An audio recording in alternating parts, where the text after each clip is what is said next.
Biksu kecil yang dibekukan selama 100 tahun ini menjadi penyihir terkuat di zaman kuno. Dia mahir dalam semua 4 jenis sihir, air, tanah, api dan udara.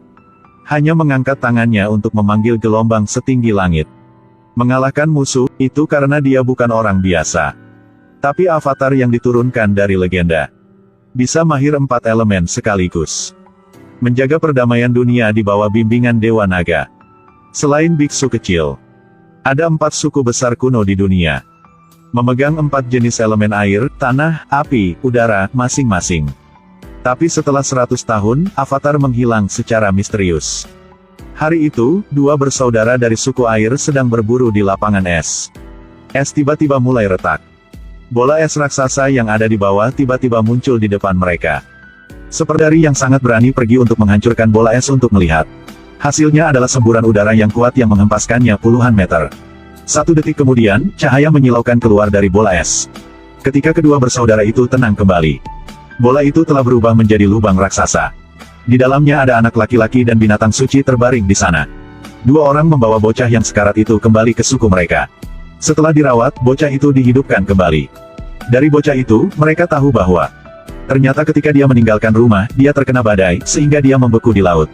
Pada saat ini, di luar, tiba-tiba tentara suku api bergegas masuk. Mereka menangkap semua anggota keluarga suku air. Salah satu tentara melihat tanda aneh di kepala biksu kecil dan membawanya ke depan pemimpin. Dia adalah pangeran suku api. Suku api ingin menggunakan kekuatan avatar untuk menguasai seluruh dunia. Jadi mereka selalu mencari keberadaan avatar. Setelah melalui serangkaian tes, sang pangeran menegaskan bahwa dia adalah avatar yang turun ke bumi. Merasakan bahaya mendekat, dia segera menggunakan sihir gelombang udara untuk melarikan diri keluar.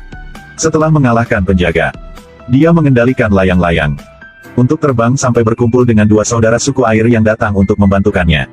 Karena untuk mencari kekuatan melawan suku api, mereka bertiga pergi ke kuil suku udara tempat ia biasa berlatih. Tetapi menemukan bahwa kuil yang dulu ramai sekarang telah kosong.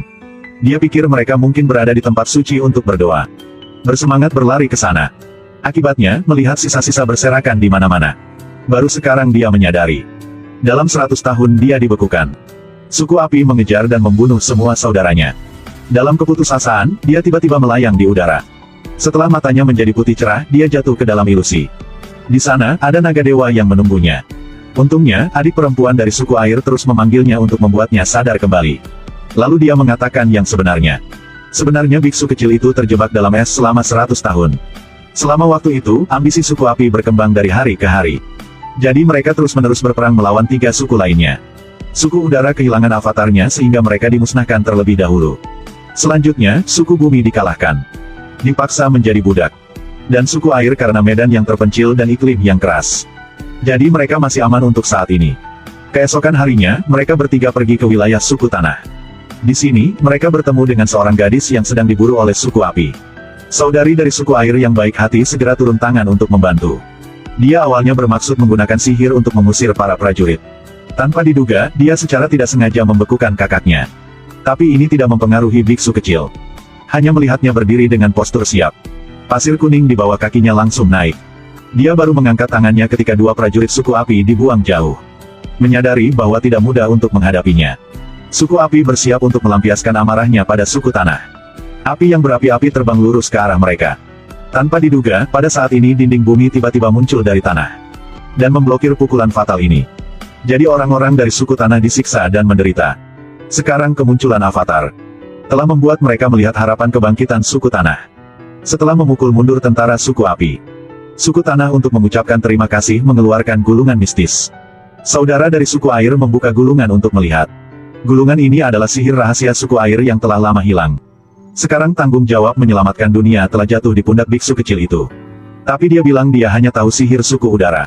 Dan 3 jenis sihir api, air dan tanah yang belum dia pelajari. Karena untuk mengalahkan suku api yang perkasa, dia memutuskan untuk belajar pengendalian air terlebih dahulu dan kemudian pergi melawan suku api. Sebelum itu, mereka harus pergi ke Arktik dulu. Untuk mencari bantuan putri suku air. Sepanjang jalan, dia terus berlatih pengendalian air. Tetapi dia tidak membuat kemajuan apapun. Karena masih ada simpul di hatinya. Menyebabkan tidak dapat berkonsentrasi. Malam itu, karena hatinya bermasalah, dia mengendarai binatang suci sendirian. Pergi ke kuil suku udara lain untuk meminta bantuan. Di sini, dia bertemu dengan seorang biksu tua. Dia membawanya ke tempat suci. Setiap patung di sini dulunya adalah avatar yang turun ke bumi. Itu juga kehidupan sebelumnya. Tapi masalahnya terjadi. Jadi biksu tua ini sudah diam-diam berkolusi dengan suku api. Sekarang para prajurit telah mengepungnya dan mengangkatnya kembali ke suku api. Bagaimana dia melari diri dari sini? Mereka merantai tangan dan kakinya dan menggantungnya di udara. Tepat ketika dia berpikir tentang bagaimana cara melarikan diri, orang bertopeng tiba-tiba muncul. Orang itu memotong rantai yang mengikat tangan dan kakinya. Melihat dua orang akan melarikan diri dari penjara, para prajurit suku api segera membentuk pengepungan untuk mengepung mereka. Melihat itu, biksu kecil itu segera menggunakan pengendali air untuk mengusir musuh. Bahkan tentara suku api tidak berani membunuhnya. Karena ketika avatar mati, dia akan langsung bangkit dan bereinkarnasi. Dan pada saat itu, suku api harus mencari avatar lagi. Bahkan orang bertopeng tahu ini dengan baik. Dia mengambil nyawa biksu kecil untuk mengancam mereka. Kemudian berhasil lolos dari pengepungan musuh. Keesokan paginya, semua orang akhirnya mencapai suku air di ujung utara. Setelah mengetahui bahwa avatar datang ke sini, putri suku air mengirim penyihir terkuat untuk mengajarinya poin utama pengendalian air. Setelah sekian lama berlatih, menghadapi serangan bola air penyihir, dia bisa meniadakannya dengan mudah. Gilirannya untuk menyerang. Dia menahan napas menerapkan sihir yang telah dia pelajari.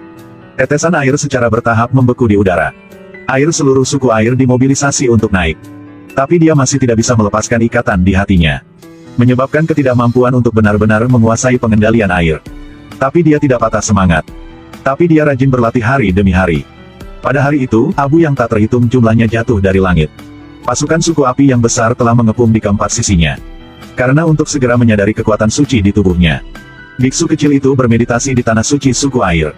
Pada saat yang sama, suku api mengendarai iguana dan memanjat tembok suku air. Para prajurit di belakang mereka langsung melemparkan bola api ke dalam. Di bawah serangan petasan, yang menyala pada 1000 derajat Celcius. Dinding suku air juga memiliki lubang di dalamnya. Tentara yang tak terhitung jumlahnya yang menunggangi iguana bergegas masuk dari lubang itu. Menyerang di dalam suku air. Kedua belah pihak segera meluncurkan pertempuran sengit. Meskipun suku air terus-menerus menggunakan pengendalian air untuk mencoba melakukan serangan balik, tapi tetap tidak bisa membalikkan keadaan. Mereka dipukul mundur secara berurutan. Pada saat ini, saat bermeditasi, biksu kecil itu melihat seekor naga dewa. Dewa naga mengajarinya cara berjalan melalui penderitaan. Hanya dengan begitu dia dapat benar-benar menguasai kekuatan air. Dan air laut di luar suku air adalah kunci untuk mengalahkan suku api. Setelah itu, dia bangun dari meditasi. Melihat pemandangan yang sangat tragis di medan perang. Dia tahu dia perlu maju dan mengakhiri tragedi ini. Dia berjalan dengan mantap menuju dinding. Menutup matanya. Wajah saudara-saudara persaudaraan muncul di benaknya. Dia akhirnya melepaskan ikatan di hatinya. Dia tenang, mengerahkan pengendali air. Matanya telah berubah menjadi biru dan putih yang mempesona. Dalam sekejap mata, laut naik menjadi gelombang besar yang bergulir ke langit. Pada saat itu, kekuatan air terlihat jelas. Di bawah ancaman yang menakutkan ini, para prajurit suku api benar-benar kehilangan kepercayaan diri mereka, dan mereka semua lari berbondong-bondong. Semua armada juga terburu-buru untuk pergi dari sini.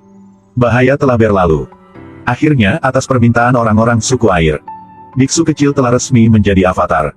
Bertanggung jawab menjaga perdamaian bagi dunia.